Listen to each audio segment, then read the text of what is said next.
All right, guys, we have some new info on the FX5, and now things are starting to look really, really real, guys.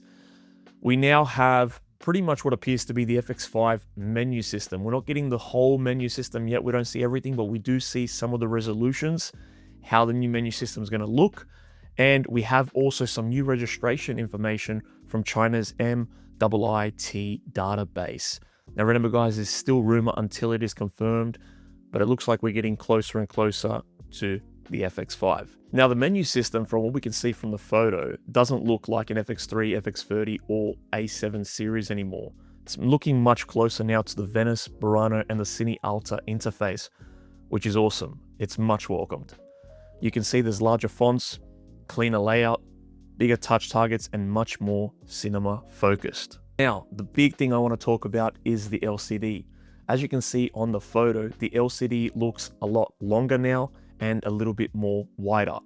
But it does look very similar to the FX3, but it definitely looks wider than the FX3. It could be a 3.5-inch LCD, or it could be a 4-inch. But it looks like it's closer to 3.5, but we don't know for sure yet. But it does look bigger than the FX3, which is a very welcome addition. Now, from what I've been reading, it's going to have a similar footprint to the FX3, so it might be around the same size as the FX3. So if that's the case, obviously internal NDs are done and dusted. That's not going to happen. But it does have a completely redesigned button layout, professional cinema controls. One of the quotes I read was more like a compact Venice camera than an alpha camera with cine features. Now, one of the things that also stood out on the photo, as you might have noticed, there are some dedicated cinema buttons. So we've got a false color button now, a clips button, dedicated menu button, full menu button, and a back button. And you might be wondering why dedicate a physical button to false color?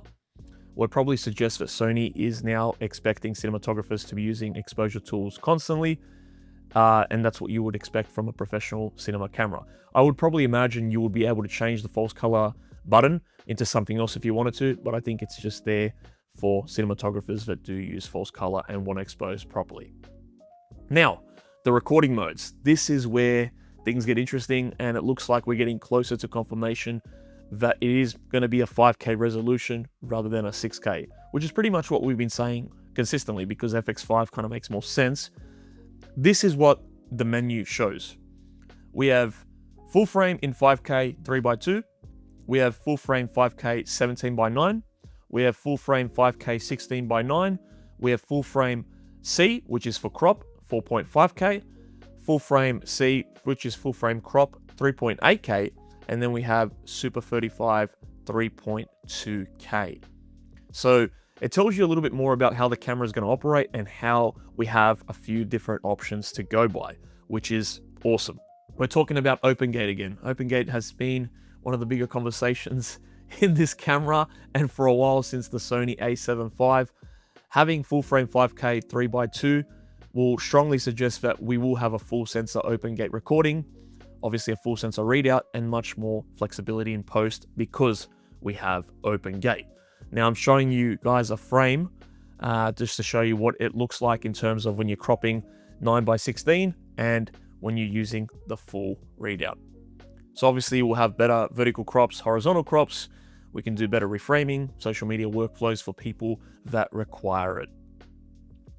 Now, the next question is, could Anamorphic finally arrive for a camera like this? There's a much stronger chance now, especially if we have open gate, because now we will have Anamorphic D-squeeze, and hopefully we'll have 1.3 times monitoring, 1.5, 1.8, and hopefully 2 times as well. Not confirmed, obviously, but open gate usually goes hand in hand with Anamorphic, and hopefully we'll see that in this as well. The great thing about the crop modes is obviously having these options like 4.5K crop, 3.8K, and Super 35 will mean you'll still have APS-C lens workflows, different oversampling modes as well, and higher frame rates, and hopefully better lens compatibilities. Now, the next thing that gets really interesting, and this is what I want to talk a little bit about as well, the Chinese registration. So there are 3 FX registrations spotted. So this is pretty much the MIIT database references, and I'm just going to tell you the numbers really quickly. WW679476, that's one. WW789166, and WW308784. Now, you might be thinking these are 3 different cameras, but I don't think that's what's happening. What it is they're more likely to be 3 IDs, which means like they're different regional variants and, you know, hardware revisions, etc. But I do think this is one particular camera. And this is pretty common before Sony launches a camera. Now, there is an interesting detail I want to mention. If you look at the photo, specifically the WW679476, where it says the ILME-FX and then there's an asterisk. As you'll notice, they haven't actually put in the number 5 yet. That's still a secret right now.